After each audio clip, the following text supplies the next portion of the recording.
All right.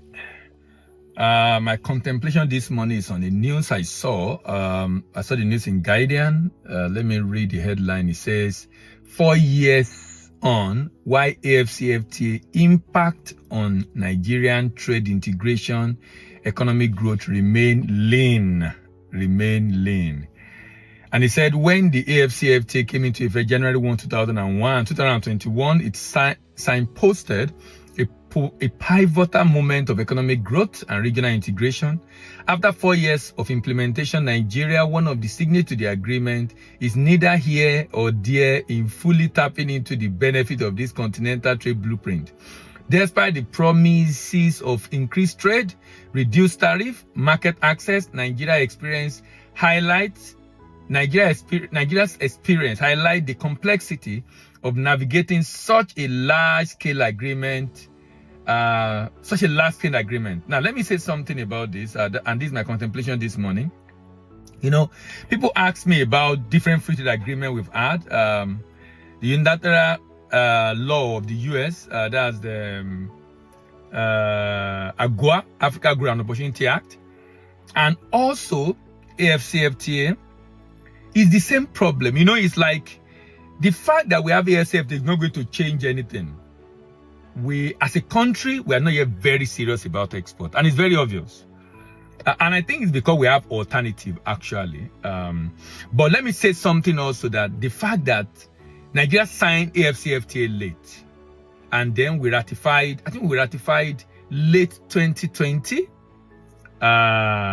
So when the guided trade initiative started, we could not join, but we only joined last year, 2024.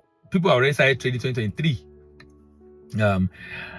Our progress is very slow, understandably so. We have a very bureaucratic, the bureaucracy is very large. So many people have to be carried along, so many processes involved. Now, so in as much I'm not holding brief for the government, we have our issues and challenges. In fact, at some point, the coordinating office, the head left, they have to bring in another person, which is Awolowo now, Segun Awolowo. So many issues, actually, I believe, has contributed to the reason why we have not done much. After the shipment that was done last year, I think July, August, by about 10 companies, if I'm not mistaken, to different African countries. I'm not sure we've done any other one. I'm not sure. I mean, I don't have the data. But the reason why we are not doing so well, you don't hear so much about it, is exactly the same problem. It's like someone have a character. Let me use this analogy. It's a man, he has a character. Let's say it's a man that have a very bad character. He has a first wife. Now, and the character is not good towards that wife. Then the wife probably changed her character for whatever reason. And then he now went to bring another wife. The man has not changed you. He's just changing wife, thinking that he will get a better relationship or deal. I'm just using that crude example that, look, if the man does not change, it's not likely he's going to get the same thing even if you bring in another wife, because he have a bad character as an individual, and is going to also the same thing, especially after the first, is likely going to be the second. Let me say, I've said that to say this. Sorry, I have to use that example, but I'm trying to go somewhere. I'm trying to say that the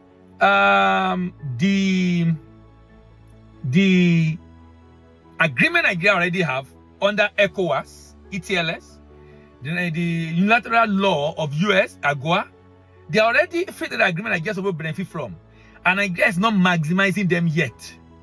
So AfCFTA, in my opinion, is not going to be different.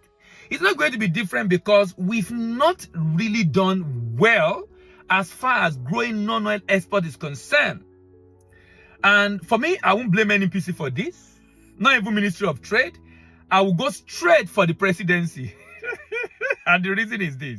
You know, there is this saying that everything rise and fall on leadership. I believe strongly, which is why I've been advocating that I believe that one day the president is going to do something about this. Because if the president begin to take trade directly seriously, I mean, you know, there's a way the president would talk about something and all the left now will fall in place. Custom will fall in place, NPC will fall in place, CBN will fall in place, Ministry of Trade will fall in place, everybody will just fall in place. Why? Because the president is talking about it almost every time, in every speech, everywhere it goes. The Minister of Trade said they'll be giving a matching order that they must be able to increase the foreign reserve by 50 billion.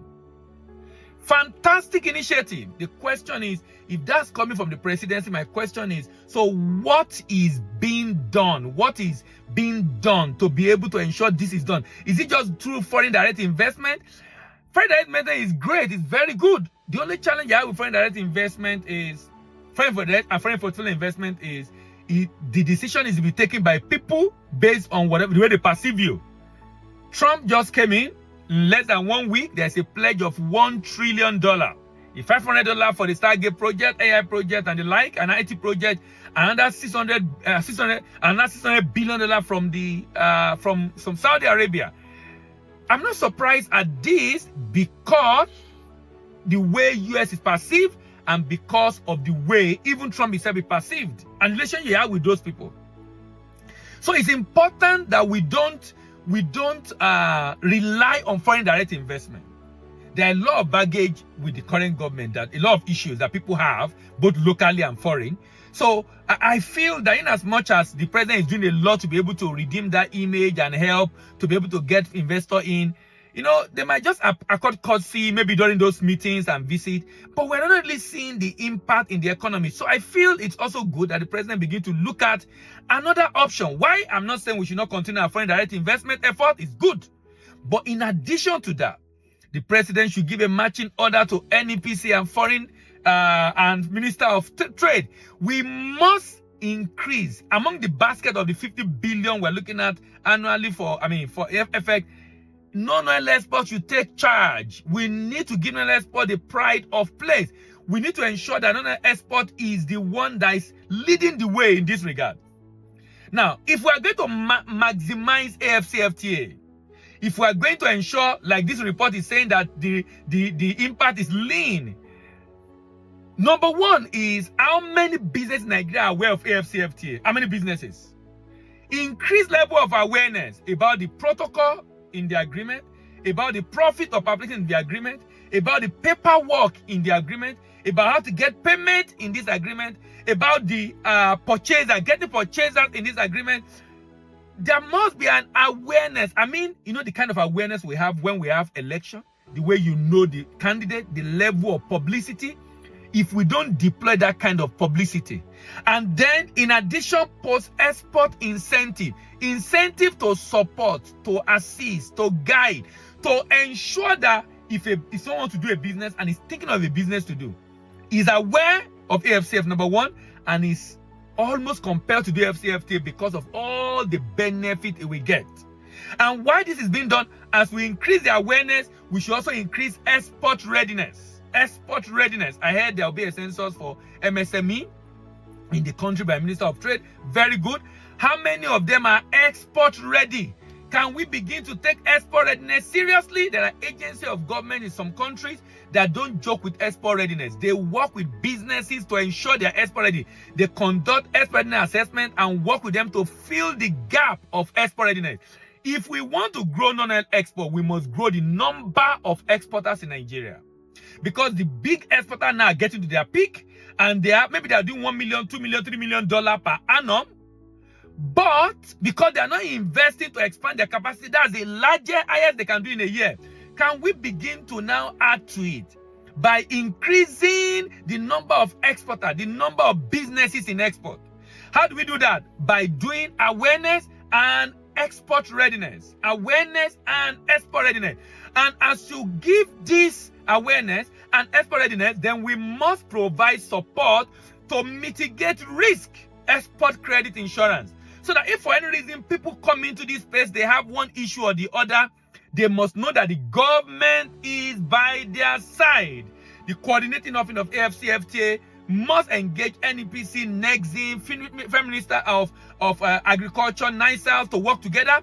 But in doing this, I believe there must be someone in presidency that coordinates everybody and report directly to the president. There must be weekly or monthly briefing to the president on what is going on in the export sector.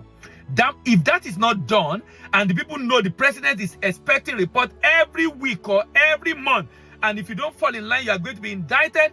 Particularly our ambassador. Think about ambassador. Ambassador should have a matching order. Ambassador should have a target. If currently the number of exports to your country is 100 billion, you must be given a target to increase it to 200 billion next year. That means there is a deliberate effort to increase the non-oil export in your country. That means if you fail to increase it, the ambassador himself will have to lose his job. We need this kind of seriousness with all the government agencies in order to be able to increase non-oil export volume, particularly under AfCFTA, AGOA, ETLS, and every other agreement we've signed. This is my contemplation this morning. Thank you very much. See you in the next video, and bye for now.